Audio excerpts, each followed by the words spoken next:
Buenas noches, mi nombre es David Stephen Ramos Muñoz, pertenezco a la Corporación Universitaria Iberoamericana y este es un video para la presentación del curso de Ingeniería de Materiales en el que vamos a ver el siguiente marco teórico. Vamos a hablar de los elementos elegidos, en este caso elegimos los metales. Vamos a hablar general, algo muy general sobre la historia de la edad de piedra, hierro y el cobre. Digamos que es como un resumen muy corto. Vamos a hablar sobre los materiales ferrosos, los materiales no ferrosos, su constitución química, las mallas espaciales, los tipos de estructuras cristalinas, las aleaciones, propiedades y el tratamiento. El elemento elegido, pues el elemento elegido fue elegido los metales, fueron elegidos los metales. Este material pues fue escogido porque es un material que se puede emplear para muchas cosas a nivel mundial, tanto en la industria como en la vida cotidiana, y pues es un material que al ser humano le dio ciertas comodidades, cierta tranquilidad y le permite desarrollar muchas cosas a nivel tecnológico y arquitectónico. Tenemos pues el caso de las viviendas, el transporte, la protección y pues muchos usos más. Ahora hablando de la historia general, pues vamos a hablar algo muy rápido acerca de la edad de piedra, la edad de cobre y la edad de hierro. Decimos que todo inicia en un momento en el que el ser humano como que empieza a caminar sobre la tierra y pues hacen uso de la piedra para fabricar armas, para fabricar cuchillos, puntas de flechas que son utilizados para la cacería y pues para la protección. Adicional a esto, pues ellos inicialmente vivían en cuevas y pues vivían en total oscuridad. Después se da el tema del descubrimiento del fuego. Ellos hacen fogatas, fabrican unos hornos eh, muy básicos en los que pues reúnen varias rocas para generar este fuego y controlarlo. Y algunas de estas rocas contenían ciertos minerales. Ese mineral, pues uno de ellos es el cobre y pues el ser humano descubre que al calentarse y al final cuando queda toda la ceniza, en la base quedaban pequeñas rocas rojizas. Precisamente eran esas rocas rojizas de cobre que también lograron reunir. Lo que hicieron fue consolidarlas para hacer artefactos mucho más grandes, no solo del tamaño de esas pequeñas rocas. Sabían que se podía fundir, se podía unir y podían construir algo más grande. Luego llega la edad de hierro y pues en la edad de hierro se emplea el material pues porque es uno de los materiales más abundantes en el planeta. Adicional a esto pues es un material un poco más resistente que pudo ser empleado para construcciones, puentes, armas y demás.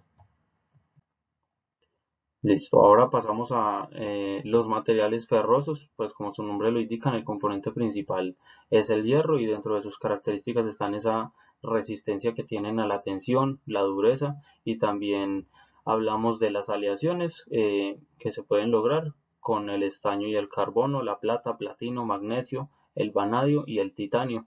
Eh, en la construcción pues tienen una gran relevancia porque digamos que son como la base, ejemplo, en las estructuras que tienen que construir, que tienen que montar para poder hacer, por ejemplo, un edificio, es elemental el material ferroso. Aquí tenemos pues una pequeña imagen donde tenemos un ejemplo de todos los materiales, por acá vemos pues ciertos tipos de metales. Ahora hablamos de los materiales no ferrosos. Los materiales no ferrosos, pues a diferencia de los ferrosos, pues tienen menor resistencia, menor dureza, pero sí tienen un costo un poco más alto. Digamos que a medida que se ha ido avanzando y a nivel tecnológico se ha logrado que se disminuya un poco el costo, pero sí sigue siendo un poco más alto. Adicional, los materiales ferrosos pues tienen una gran ventaja y es que son resistentes a la corrosión y en general pues digamos que esta es una de las ventajas del material no ferroso. Ahora hablemos de la constitución química.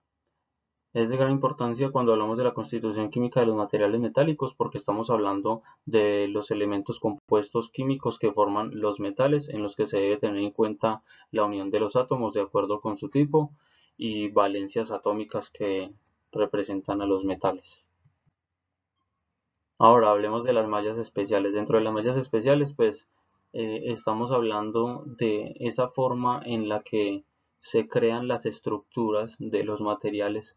Específicamente vamos a hablar de las estructuras cristalinas y por aquí abajo tenemos un pequeño cuadro donde mencionamos cuáles son esas estructuras que existen y adicional los elementos que pertenecen a cada una de esas estructuras. Vamos a hablar de cuatro. Normalmente se mencionan tres.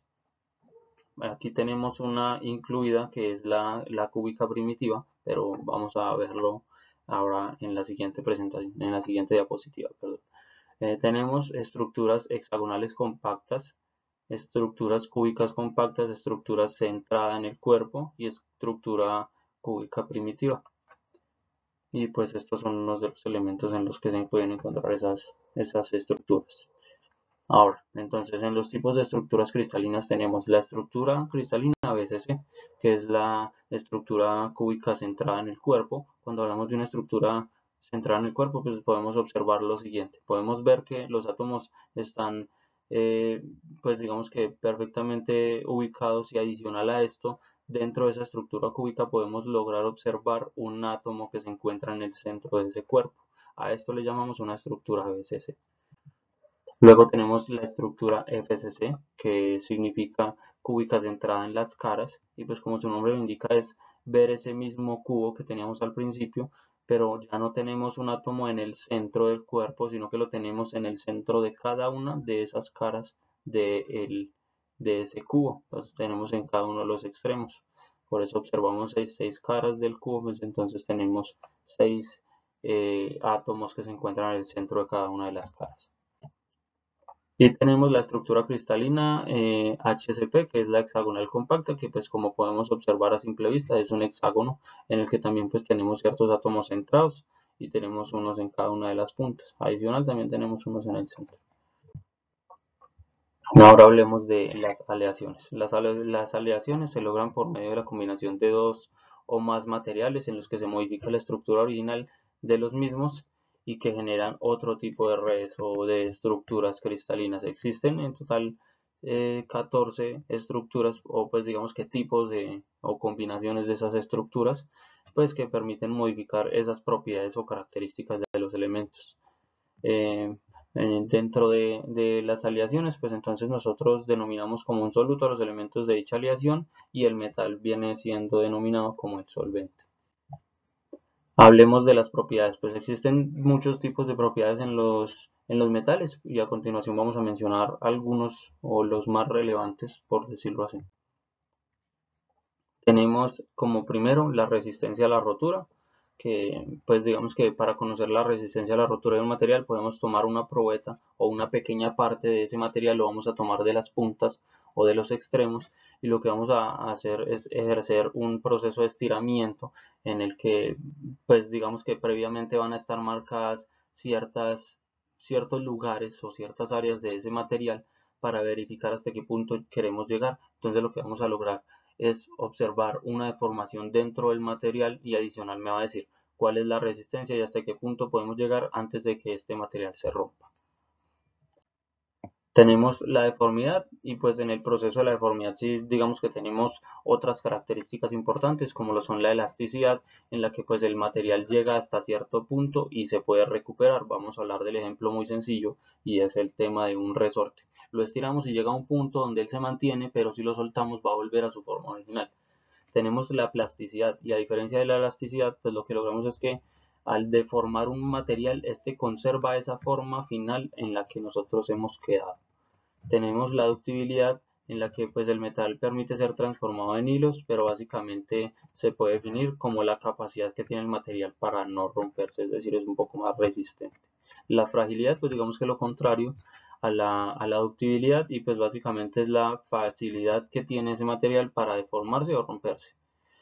La maleabilidad se define como la aptitud del material para realizar láminas, es decir, nosotros podemos prensar este material para generar o para producir láminas de metal. Tenemos la acritud, que es una propiedad de los materiales de aumentar su resistencia y al aumentar las deformaciones plásticas. Y la tenacidad, que se puede definir como la energía que consume un material para romperse. Y pues por último, ya estamos llegando al final, tenemos el tratamiento. Digamos que dentro de los tratamientos, eh, normalmente hablamos de los tratamientos térmicos en los que el material o se calienta o se enfría para modificar ciertas propiedades, y pues esto depende de variables como la velocidad del calentamiento, la permanencia o el enfriamiento, así como también son muy importantes los tiempos que nosotros eh, aplicamos a estos procesos de tratamiento, y claramente pues la temperatura es uno de ellos también, muy importante.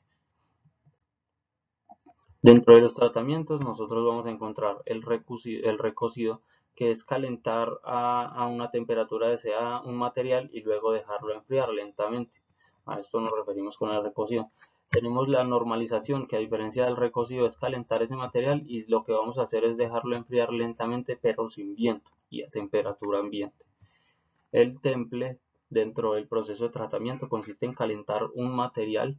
Ejemplo, vamos a hablar de la herrería, donde se fabrican cuchillos o espadas, y pues básicamente lo que hacen es tener un material en un horno previamente moldeado, y después de que llega a cierta temperatura se le puede aplicar un tratamiento térmico en el que lo que hacemos es pasar de caliente a frío casi que de inmediato, introduciendo el material en un elemento puede ser en un líquido, que lo que hace es bajar esa temperatura de forma inmediata. Esto aplica una dureza al material. Tenemos el revenido, que es un tratamiento térmico aplicado sobre el material que ya ha sido templado con el fin de modificar las propiedades de un material, pero templado. Tenemos el patentado, que es un tratamiento térmico aplicable a los alambres y flejes de las armaduras activas del hormigón. Y por último tenemos el trefilado, que es un proceso en el cual nosotros tenemos una varilla de cierto diámetro y lo que vamos a hacer es pasarlo por cierta matriz o por cierto lugar, donde lo que va a suceder es que el material inicia con cierto diámetro y va a finalizar con uno más pequeño, es decir, vamos a reducirlo. Entonces pasamos de tener una varilla pues a un alambre. Digamos que estas son como las generalidades. Quería hablar acerca de esto. Este fue mi material escogido básicamente pues porque, como lo decía al principio de la presentación, es un material que es empleado para muchas cosas. Eh, Dentro de este trabajo presentado se menciona la problemática que se tiene a nivel mundial, eh, a partir de la aparición del COVID-19, de la pandemia. Existió una carencia de hierro, pues digamos que también para las industrias automotrices se presentó esa carencia de material, y principalmente del acero. El acero pues es un material en el que nosotros tomamos hierro y lo combinamos con carbono para poder producir este acero, y el acero no estaba del todo disponible para las industrias automotrices, y de hecho algunas en Estados Unidos tuvieron que llegar al punto de cerrar. Entonces pues vemos que es importante revisar cuál es la forma en la que nosotros podemos producir estos materiales, teniendo en cuenta de que aquí ya tenemos dos elementos: tenemos el hierro y tenemos el carbono, que son fundamentales para esta producción, y llegaron a un punto donde digamos que la demanda era superior a la oferta, no tenían el material suficiente para la fabricación. Eso es todo, les agradezco mucho el tiempo, y eso sería todo. Muchas gracias.